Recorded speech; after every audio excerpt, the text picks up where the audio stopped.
जब अपने सिद्धांतों से गिर जाते हैं, क्या बोला मैंने?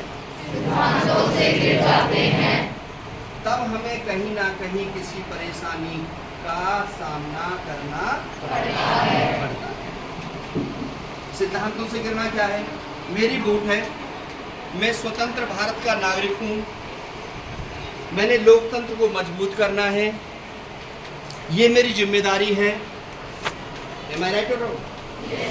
लोकतंत्र को मजबूत करना मेरी जिम्मेदारी है। और भागीदारी क्या है? खुद वोट डालना और अन्य लोगों से वोट डलवाना, ये मेरी भागीदारी है। ठीक है, यदि मैं इसको ईमानदारी से निभाता हूँ तो मेरा देश महान बनेगा। क्या बनेगा? और यदि मैं अपने सिद्धांत से गिर जाता हूँ और मैंने पैसा बांट दिया, मैंने गुंडे और बदमाश बुला लिए, मैंने बूथ पर खड़े कर दिए, मैंने दबाव और प्रभाव बना दिया, मैंने थोक में दारू बांट दी, जगह जगह पर मैंने लंगर चलवा दिए, कुछ घरों में खाना कभी नहीं बना वहां से खाते रहे। अब क्या होगा? जिसका खाए अन्न, जब हम किसी का अन्न खाते हैं, नमक खाते हैं, उसकी हम भागीदारी करते नहीं करते? करनी पड़ती है। जब आपने किसी से रिश्वत ले ली तो काम करना, जब किसी का नमक खा लिया तो वोट भी वहां पर देनी।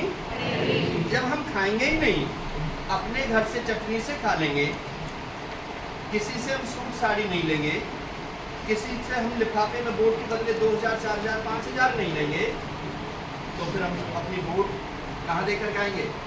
अपनी मन मर्जी से लेके आएंगे।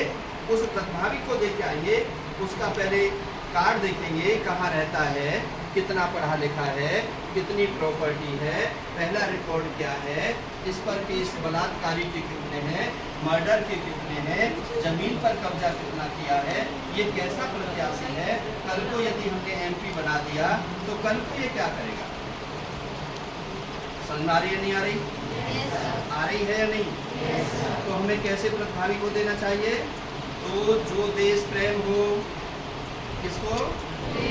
सबसे पहले देश प्रेम हो, दूसरा देश भक्त हो, तीसरा अपनी जिम्मेदारी को जानता हो, चौथा वह पढ़ा लिखा हो, पांचवा वह समाज सेवी हो, छठा वो बहन बेटियों की इज्जत करता हो, बड़े बूढ़ों का सम्मान करता हो, ठीक है, और शराबी कबाबी ना हो, शराब पी के धुत ना रहता हो, गुंडा बदमाश ना हो।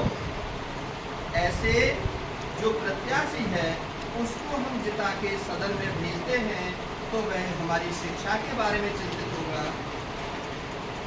और स्वास्थ्य के बारे में चिंतित होगा और रोजगार के बारे में भी। राइट?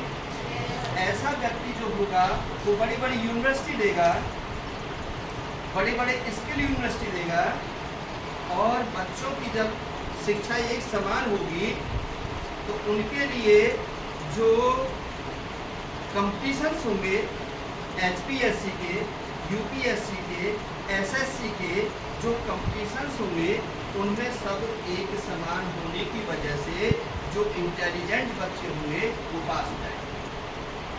राइट? और जब असमानता होगी तो फिर क्या होगा? फिर गरीब और गरीब हो जाएगा और अमीर